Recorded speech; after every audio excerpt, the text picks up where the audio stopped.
Welcome to part 8 of thermodynamics. நம்ம இந்த வீடியோவில் ஹீட் கெப்பாசிட்டி அப்படிங்கிறத பற்றி படிக்க போகிறோம். அது மட்டும் இல்லாமல் specific heat capacity and then molar heat capacity, அதுக்கப்புறம் relationship between CP and CV, CP minus CV which is equal to R அப்படிங்கிற டெரைவேஷனையும் நாம் இன்னைக்கு படிக்க போகிறோம். இதில் heat capacity, specific heat capacity, molar heat capacity இதோட டெஃபினேஷன்ஸ் அண்ட் எக்ஸ்பிளனேஷன் வித் எக்ஸ்பெரிமெண்ட்டை வந்து பார்த்திங்கன்னா ஸ்டார்டிங்கில் கொடுத்துருப்பேன். இது வந்து 2 சிலபஸ் ஸ்டூடெண்ட்ஸ்க்குமே காமனாக தான் கொடுத்துருக்கேன். அதுக்கப்புறம் CP minus CV which is equal to R அப்படிங்கிற டெரிவேஷனை முதல்ல என்சிஆர்டி ஸ்டூடெண்ட்ஸ்க்கு கொடுத்துருக்கேன். இந்த வீடியோவை கொஞ்சம் ட்ராக் பண்ணி பார்த்தீங்க அப்படின்னா சேம் டெரிவேஷன் டிஎன் போர்ட் சிலபஸில் இருக்கிற மாதிரி டெரைவ் பண்ணியிருக்கேன். ஸோ இந்த வீடியோ உங்களுக்கு ரொம்பவே யூஸ்ஃபுல்லாக இருக்கும் அப்படின்னு நினைக்கிறேன். சரி, இப்போ நம்ம ஹீட் கெப்பாசிட்டியை பற்றி படிக்கலாமா? அதுக்கான டே டு டே லைஃப் எக்ஸாம்பிள்ஸை இப்போ நம்ம பார்க்கலாம். இப்போ நம்ம ஒரு வெசல் எடுத்துக்கிறோம். அந்த வெசலில் ஏதாவது ஒரு லிக்விட் எடுத்துக்கிறோம். ஃபார் எக்ஸாம்பிள் தண்ணியே எடுத்துக்கிறோம் அப்படின்னு வச்சுக்கலாம். அதுக்கப்புறம் அந்த வெசலை வந்து நம்ம ஹீட் பண்ணுறோம், அதாவது அந்த தண்ணியை நம்ம ஹீட் பண்ணுறோம். இப்போ சூடாகிட்டு இருக்க தண்ணியில் நம்ம 2 கரண்டியை வந்து நம்ம போடுறோம், இல்லைன்னா நம்ம ஸ்பூன்ஸ் யூஸ் பண்ணுறோம் அப்படின்னு வச்சுக்கலாம். ஒன்று வந்து உடன் ஸ்பூன், இன்னொன்று வந்து பார்த்திங்கன்னா மெட்டல் ஸ்பூன் யூஸ் பண்ணுறோம். அந்த 2 ஸ்பூன்ஸையும் நம்ம தண்ணிக்குள்ளே போடுறோம், ஒரே சமயத்தில் போடுறோம். மெட்டல் ஸ்பூன் வந்து பார்த்திங்கன்னா அதோட டெம்பரேச்சர் சீக்கிரமாக ரைஸ் ஆகும். எதை கம்பேர் பண்ணும்போது, அந்த உடன் ஸ்பூனை கம்பேர் பண்ணும்போது மெட்டல் ஸ்பூனோட டெம்பரேச்சர் தான் ஃபாஸ்ட்டாக ரைஸ் ஆகும். அதனால தான் நாம் உடன் ஸ்பூனை யூஸ் பண்ணி குக் பண்ணும்போது நமக்கு அதிகமாக சூடு கையில் படுறது இல்லை. இதே ரீசன்னால் தான் நம்ம கெமிஸ்ட்ரி லேபில் எக்ஸ்பெரிமெண்ட்ஸ் எல்லாம் பண்ணும்போது டெஸ்ட் டியூப் ஹோல்டர்ஸ் எல்லாம் பார்த்திங்கன்னா உடன் ஹோல்டர்ஸ் யூஸ் பண்ணுறோம். ஸோ ஒவ்வொரு சப்ஸ்டன்ஸுக்குமே ஒவ்வொரு அளவு ஹீட் அப்சார்பிங் கெப்பாசிட்டி அப்படிங்கிறது இருக்கும். அடுத்து நம்ம இன்னொரு எக்ஸாம்பிளை பார்க்கலாம். இப்போ ஒரு நல்ல வெயில் காலத்தில், நல்ல ஒரு வெயில் நேரமான ஒரு 11 மணி இல்லை 12 மணிக்கு வந்து நம்ம பீச்சுக்கு போகிறோம் அப்படின்னு வச்சுக்கோங்க. நல்ல வெயில் காஞ்சிட்ருக்கு. அந்த நேரத்தில் வெறும் காலோட நம்ம நடக்கிறோம், அந்த பீச் மணலில் நடக்கிறோம். அப்போ என்ன ஆகும், நமக்கு அந்த பீச் மணல் வந்து ரொம்ப சூடாக தெரியும். அதனால் நம்ம உடனே போய் அந்த பீச் தண்ணியில் வந்து நம்ம திரும்ப காலை நினச்சிட்டு வருவோம் இல்லையா? ஏன்னா அது கொஞ்சம் கூல் பண்ணும் அப்படிங்கிறதால காலை நினச்சிட்டு வருவோம். இதில் பார்த்தீங்க அப்படின்னா பீச் மணலும் தண்ணியும் ஒரே இடத்துல தான் இருக்குது. அதுவும் சன் வந்து பார்த்திங்கன்னா சேம் அமௌண்ட் ஆஃப் ஹீட் எனர்ஜியை தான் லேண்டுக்கும் தென் வாட்டருக்கும் அது சப்ளை பண்ணுது. ஆனால் லேண்ட் வந்து அதோட டெம்பரேச்சரை ரைஸ் பண்ணுறதுக்கு கொஞ்சம் அமௌண்ட் ஆஃப் ஹீட் எனர்ஜி கிடைச்சாலே போதும், அது ஃபாஸ்ட்டாக அதோட டெம்பரேச்சரை ரைஸ் பண்ணும்.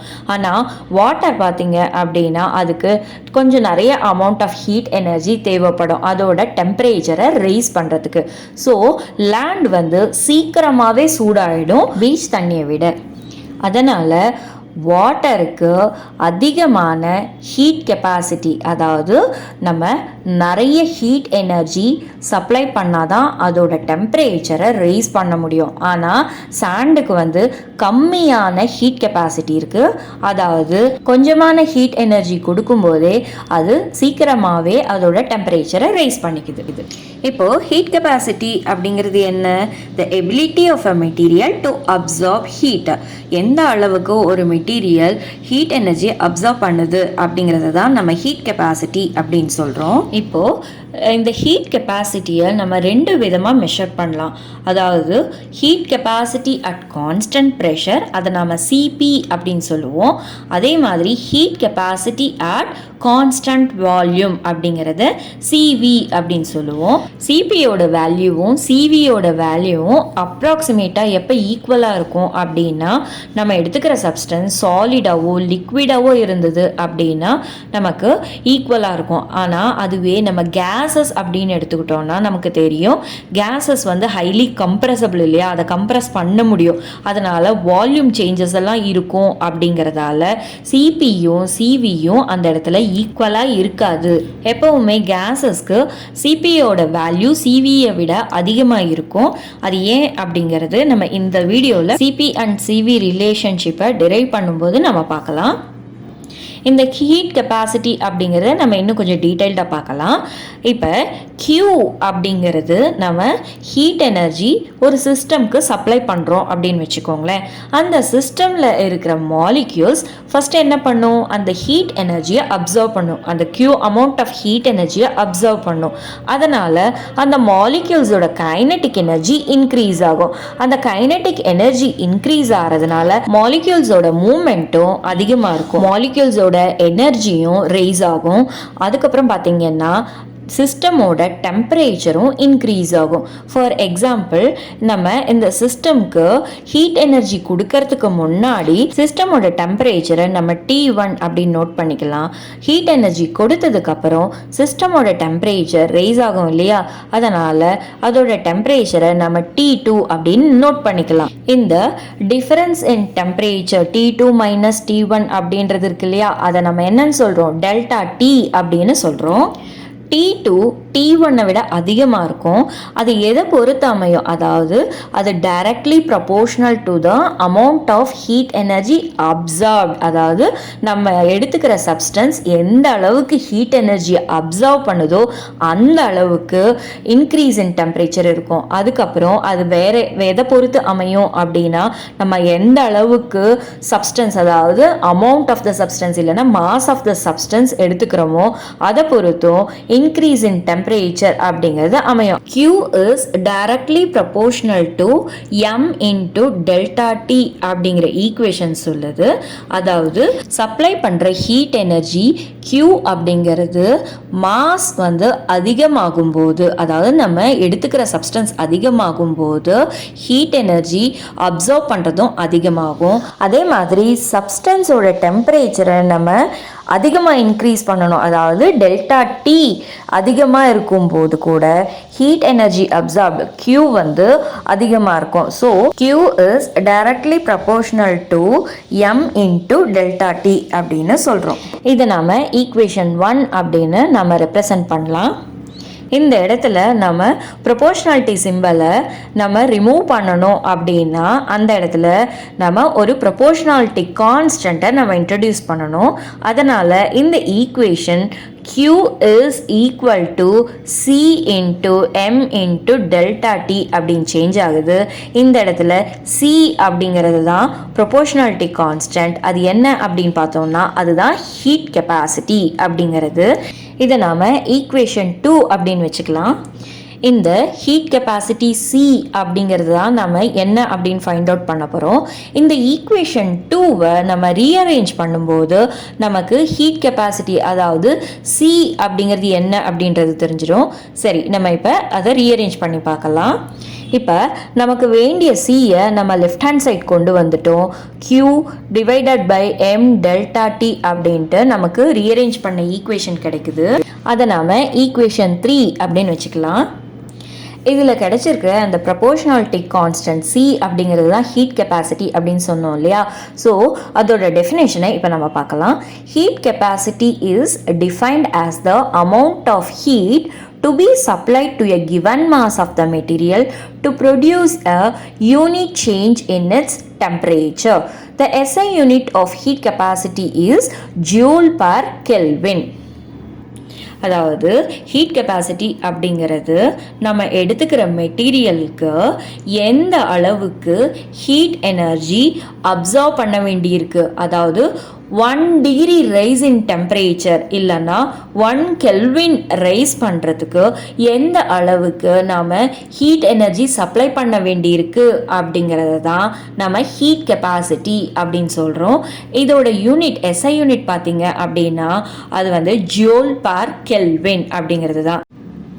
இந்த ஈக்குவேஷன் 3 படி நம்ம பார்த்தோம் அப்படின்னா ஹீட் கெப்பாசிட்டி C அதோட வேல்யூ அதிகமாக இருந்தது அப்படின்னா டெல்டா T கம்மியாக இருக்கும். அதாவது substance having high heat capacity, அந்த இடத்துல ரைசிங் டெம்பரேச்சர் கம்மியாக இருக்கும். ஏன்னா ஈக்குவேஷன் 3ல பார்த்தீங்கன்னா டெல்டா T டினாமினேட்டரில் தான் இருக்குது. அதனால் ஹீட் கெப்பாசிட்டி ஒரு சப்ஸ்டன்ஸுக்கு அதிகமாக இருக்கும்போது சேஞ்ச் இன் டெம்பரேச்சர் அப்படி இல்லைனா ரைஸ் இன் டெம்பரேச்சர் டெல்டா டி கம்மியாக இருக்கும். அதுவே ஹீட் கெப்பாசிட்டி கம்மியாக இருக்கும்போது, கம்மியான வேல்யூ இருக்கும்போது டெல்டா டி அதிகமாக இருக்கும், அதாவது இன்க்ரீஸ் இன் டெம்பரேச்சர் அதிகமாக இருக்கும்.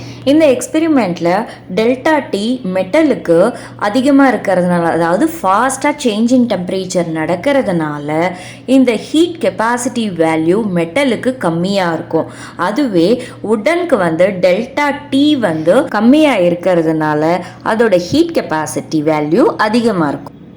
அடுத்து ஹீட் கெப்பாசிட்டி வேல்யூ எதை பொறுத்து அமையுது அப்படின்னா, எதை டிபெண்ட் பண்ணியிருக்கு அப்படின்னா, நம்ம எடுத்துக்கிற சப்ஸ்டன்ஸோட சைஸ், காம்போசிஷன், அதுக்கப்புறம் அதோட நேச்சர், இதையெல்லாம் டிபெண்ட் ஆகியிருக்கு. ஈக்குவேஷன் 3 ஆன C which is equal to Q divided by M into delta T அப்படிங்கிற ஈக்குவேஷனில் நம்ம டெல்டா Tக்கு பதிலாக T2 மைனஸ் T1 அப்படின்னு நம்ம எழுதுகிறோம். அதை நம்ம ஈக்குவேஷன் 4 அப்படின்னு சொல்கிறோம். அதாவது C which is equal to Q divided by M into T2 minus T1, அதை தான் நம்ம ஈக்குவேஷன் 4 அப்படின்னு சொல்கிறோம். இந்த இடத்துல மாஸ் நம்ம 1 kg அப்படின்னு எடுத்துக்கிறோம். அதுக்கப்புறம் T2 minus T1, அதாவது delta T change in temperature இல்லைனா ரைஸ் இன் டெம்பரேச்சர் அப்படிங்கிறது 1 கெல்வின் அப்படின்னு இருந்ததுன்னா அந்த நேரத்தில் அந்த ஹீட் கெப்பாசிட்டியை நம்ம என்னன்னு சொல்கிறோம் அப்படின்னா ஸ்பெசிஃபிக் ஹீட் கெப்பாசிட்டி அப்படின்னு நம்ம சொல்கிறோம். அதாவது ஹீட் கெப்பாசிட்டி அப்படிங்கிறது ஒரு ஜென்ரல் டேர்ம். இதில் நம்ம ஸ்பெசிஃபிக்காக மாஸ் 1 kg, அதுக்கப்புறம் டெல்டா டி 1 கெல்வின், அதாவது 1 kg amount of the substance எடுத்துக்கிட்டு நாம் அதோட டெம்பரேச்சரை 1 கெல்வின் ரைஸ் பண்ணும்போது எந்த அளவுக்கு ஹீட் எனர்ஜி தேவைப்படுதோ அதை தான் நம்ம ஸ்பெசிஃபிக் ஹீட் கெப்பாசிட்டி அப்படின்ட்டு நம்ம சொல்கிறோம். இந்த ஈக்குவேஷன் 4ல் பார்த்தீங்கன்னா எம்க்கு பதிலாக நம்ம 1 அப்படின்னு சப்ஸ்டியூட் பண்ணுறோம். அதே மாதிரி T2 மைனஸ் T1 அதை 1 கெல்வின் அப்படின்னு சப்ஸ்டியூட் பண்ணும்போது நமக்கு C which is equal to Q அப்படின்னு கிடைக்குது. அதாவது அந்த நேரத்தில் ஹீட் கெப்பாசிட்டி அப்படிங்கிறது என்ன அப்படின்னா நம்ம அப்சர்வ் பண்ணுற ஹீட் எனர்ஜி தான் நமக்கு ஹீட் கெப்பாசிட்டி அப்படின்னு சொல்கிறோம். இப்போது ஸ்பெசிஃபிக் ஹீட் கெப்பாசிட்டியோட டெஃபினேஷனை பார்க்கலாம். It is defined as the heat energy absorbed by 1 kilogram of the substance. அதாவது நம்ம 1 kilogram of the substance எடுத்துக்கிறோம் இல்லையா, to raise its temperature by 1 Kelvin.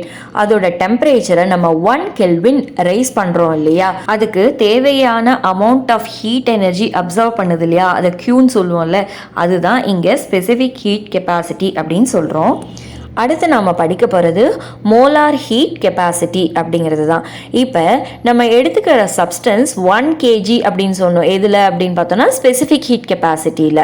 அதுவே இந்த 1 kg சப்ஸ்டன்ஸ்க்கு பதிலாக நம்ம 1 மோல் ஆஃப் த சப்ஸ்டன்ஸ் எடுத்துக்கிட்டோம் அப்படின்னா அந்த ஹீட் கெப்பாசிட்டி என்னவா சேஞ்ச் ஆகும், மோலார் ஹீட் கெப்பாசிட்டி அப்படின்னு சேஞ்ச் ஆகும்.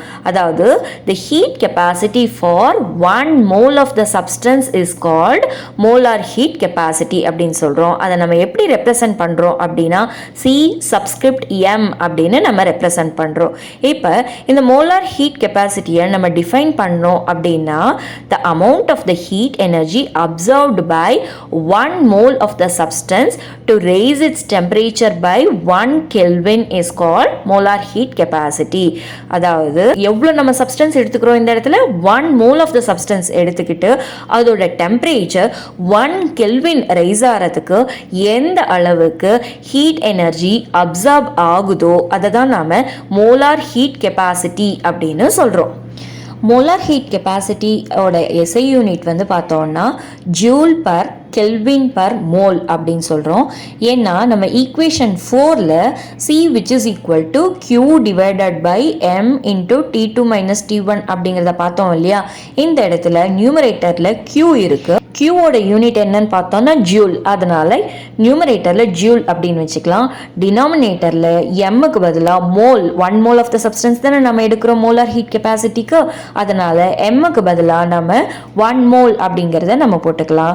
டெல்டா டி இல்லைனா T2 மைனஸ் T1க்கு பதிலாக நம்ம கெல்வின், அதோட யூனிட் கெல்வின் தானே, அதனால நம்ம கெல்வின் அப்படின்னு சப்ஸ்டியூட் பண்ணால் நமக்கு ஹீட் கெப்பாசிட்டி இந்த இடத்துல மோலார் ஹீட் கெப்பாசிட்டி அப்படின்னு ஆயிடுது.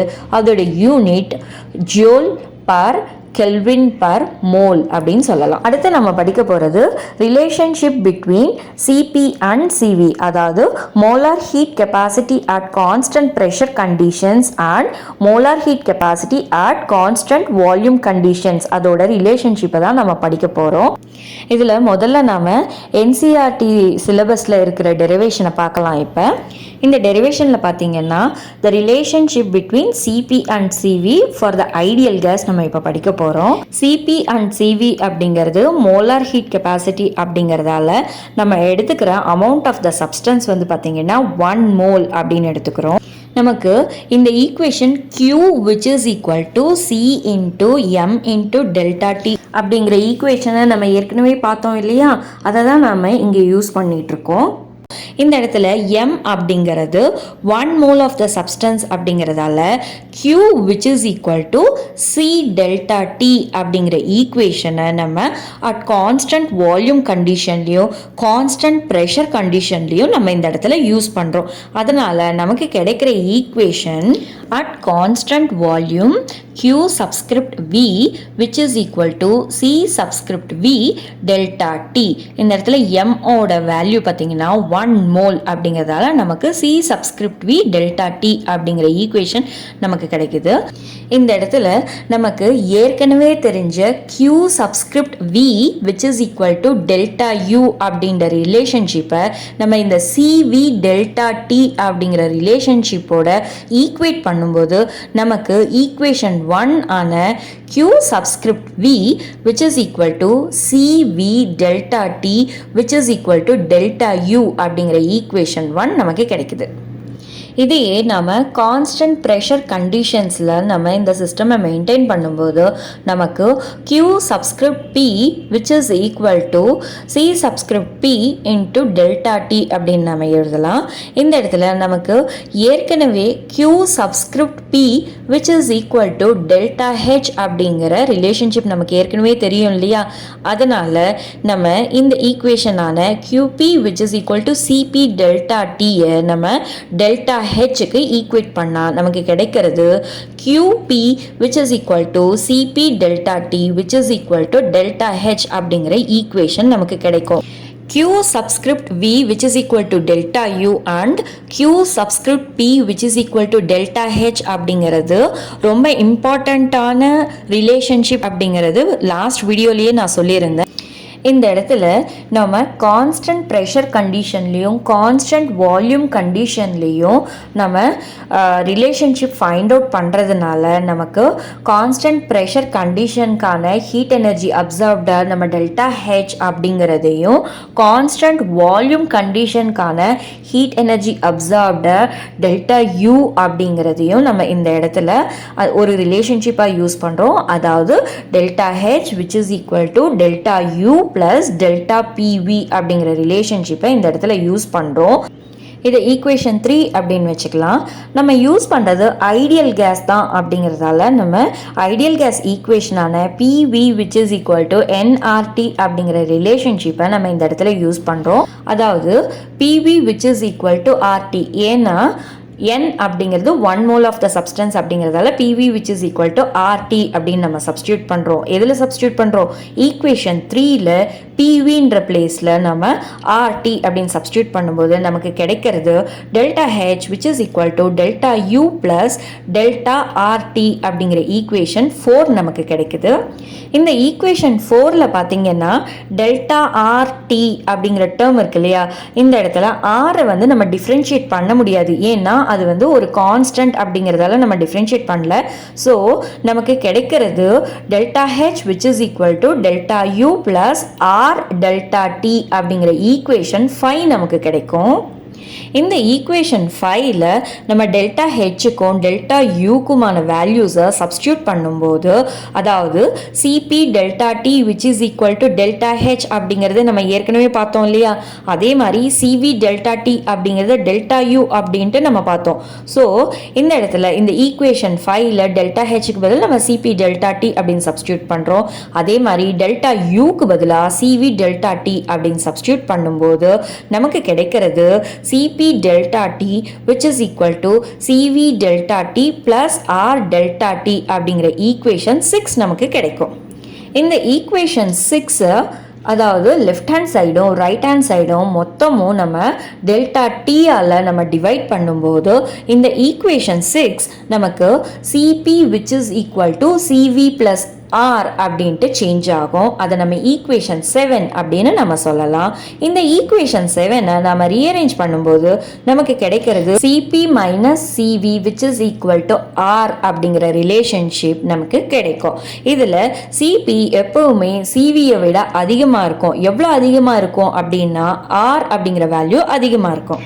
எப்பவுமே ஏன் சிபி வேல்யூ சிவி வேல்யூ விட அதிகமாக இருக்குது அப்படின்னா எப்பவுமே கான்ஸ்டன்ட் ப்ரெஷர் ப்ராசஸில் சிஸ்டம் சரௌண்டிங்ஸை அப்போஸ் பண்ணிக்கிட்டு ஒர்க் பண்ணுறதால, அதாவது system has to do work against the surroundings அப்படிங்கிறதால சிஸ்டம்க்கு மோர் ஹீட் எனர்ஜி தேவைப்படுது. எதுக்கு? சிஸ்டமோட டெம்பரேச்சரை ரைஸ் பண்ணுறதுக்கு.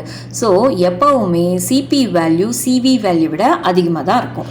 இப்போது டிஎன் போர்ட் சிலபஸில் இருக்கிற மாதிரி இந்த ஹீட் கெப்பாசிட்டி கான்செப்ட் எல்லாம் நம்ம பார்க்கலாம். According to first law of thermodynamics, U which is equal to Q plus W அப்படிங்கிறது நமக்கு எல்லாம் தெரியும். இந்த W அப்படிங்கிறது work done. இந்த work doneக்கு பதிலாக minus PdV அப்படின்னு நம்ம சப்ஸ்டியூட் பண்ணால் நமக்கு கிடைக்கிறது U which is equal to Q minus PdV. இந்த ஈக்குவேஷனை நம்ம ரீஅரேஞ்ச் பண்ணும்போது நமக்கு கிடைக்கிறது Q which is equal to U plus PdV அப்படிங்கிற ஈக்குவேஷன் நமக்கு கிடைக்கும். அதை ஈக்குவேஷன் 1 அப்படின்னு நம்ம வச்சுக்கலாம். இந்த ஈக்குவேஷன் 1 நம்ம டிஃப்ரென்ஷியேட் பண்ணுறோம் வித் ரெஸ்பெக்ட் டு டெம்பரேச்சர். நம்ம டிஃப்ரென்ஷியேட் பண்ணுறோம் அட் கான்ஸ்டன்ட் வால்யூம் கண்டிஷன்ஸில். ஸோ கான்ஸ்டன்ட் வால்யூம் அப்படின்னும் போது சேஞ்ச் இன் வால்யூம், அதாவது DV which is equal to 0 அப்படின்ட்டு ஆகிடும் இல்லையா? அதனால் ஈக்குவேஷன் 1ல் PdV டேர்ம் அப்படிங்கிறது 0 ஆகிடும். அதனால் Q which is equal to U அப்படிங்கிற ஈக்குவேஷன் நமக்கு கிடைக்கும்.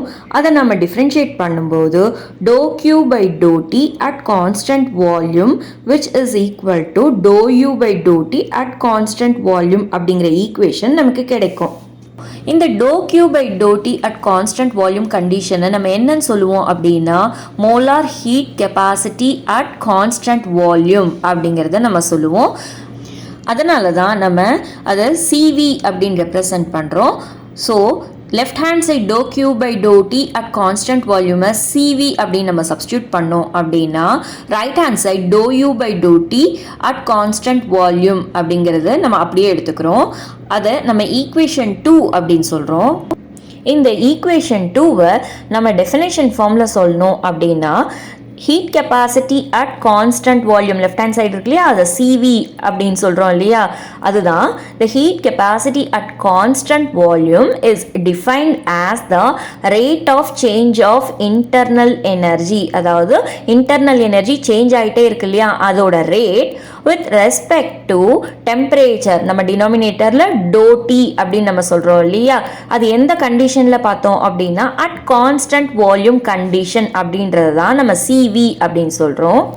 இதே மாதிரி molar heat capacity at constant ப்ரெஷரை நம்ம எப்படி டிஃபைன் பண்ணலாம் அப்படின்னா rate of change of enthalpy. அதாவது என்தால்பி சேஞ்ச் ஆகிட்டு இருக்கு. எதை வச்சு சேஞ்ச் ஆகிட்டு இருக்கு அப்படின்னா வித் ரெஸ்பெக்ட் டு டெம்பரேச்சர். அதாவது டெம்பரேச்சர் சேஞ்ச் பண்ணும்போது என்தால்பியும் சேஞ்ச் ஆகுது.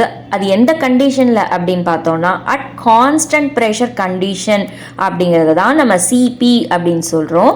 இதை நம்ம ஈக்குவேஷன் ஃபார்மில் ரெப்ரசன்ட் பண்ணணும் அப்படின்னா CP which is equal to dou H by dou T at constant pressure condition, அதாவது சப்ஸ்கிரிப்ட் P அப்படின்னு சொல்கிறோம். அதை தான் நம்ம ஈக்குவேஷன் 3 அப்படின்னு சொல்கிறோம். அடுத்து நம்ம relationship between CP and CV அப்படிங்கிறத பார்க்கலாம். இதில் சிபி அண்ட் சிவி அப்படிங்கிறது நமக்கு தெரியும் heat capacity at constant pressure and heat capacity at constant volume அப்படின்னு சொல்லுவோம். இந்த இடத்துல நம்ம டெஃபினேஷன் ஆஃப் என்தால்பியை நம்ம யூஸ் பண்ணுறோம். அதாவது H which is equal to U plus PV அப்படிங்கிறத நம்ம ஃபோர்த் ஈக்குவேஷனாக இந்த இடத்துல யூஸ் பண்ணுறோம். அடுத்து இதில் 1 mole of ideal gas use பண்ணுறோம் அப்படின்றத நம்ம இங்கே சொல்லிடலாம். இதில் வந்து பார்த்தீங்கன்னா PV which is equal to nRT அப்படிங்கிற ஐடியல் கேஸ் ஈக்குவேஷனை நம்ம ஃபிஃப்த் ஈக்குவேஷனாக நம்ம இங்கே யூஸ் பண்ண போகிறோம்.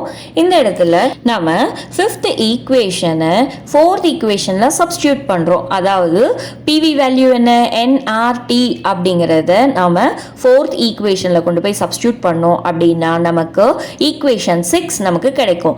H which is equal to U plus nRT அப்படிங்கிற ஈக்குவேஷன் 6 நமக்கு கிடைக்கும். இந்த 6th ஈக்குவேஷனை நாம டிஃபரன்ஷியேட் பண்றோம் with respect to temperature. அப்ப நமக்கு கிடைக்கிறது left hand side ∂H by ∂T which is equal to ∂U by ∂T plus nR ∂T by ∂T அப்படிங்கிற 7th ஈக்குவேஷன் நமக்கு கிடைக்கும். இந்த இடத்துல ∂H by ∂T அப்படிங்கிறதுக்கு பதிலாக நம்ம என்ன போடலாம், CP அப்படின்னு யூஸ் பண்ணலாமா? அதே மாதிரி ∂U by ∂Tக்கு பதிலாக நம்ம CV அப்படின்னு யூஸ் பண்ணலாமா? அடுத்து Nக்கு பதிலாக நம்ம 1 mole of ideal gas அப்படிங்கிறதால 1 அப்படின்னு சப்ஸ்டியூட் பண்ணலாம். அதுக்கப்புறம் R அப்படிங்கிறது case constant, ∂T with respect to ∂T நம்ம வந்து டிஃபரன்ஷியேட் பண்ணும்போது நமக்கு 1 அப்படிங்கிறது கிடைக்கும். So CP which is equal to CV plus R அப்படிங்கிற 8th ஈக்குவேஷன் நமக்கு கிடைக்கும். இந்த 8th ஈக்குவேஷனை நம்ம ரீஅரேஞ்ச் பண்ணும்போது நமக்கு CP minus CV which is equal to R அப்படிங்கிற 9th ஈக்குவேஷன் கிடைக்கும். CP எப்பவுமே CVயை விட கிரேட்டராக தான் இருக்கும்.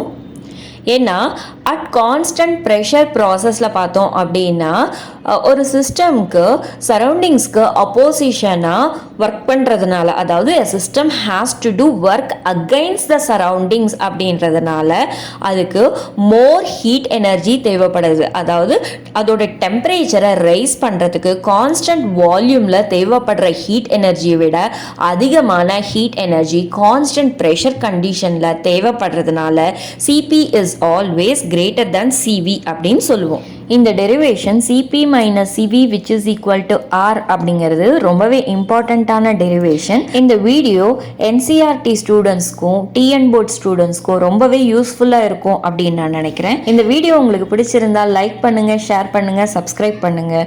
தேங்க்யூ ஃபார் வாட்சிங் திஸ் வீடியோ.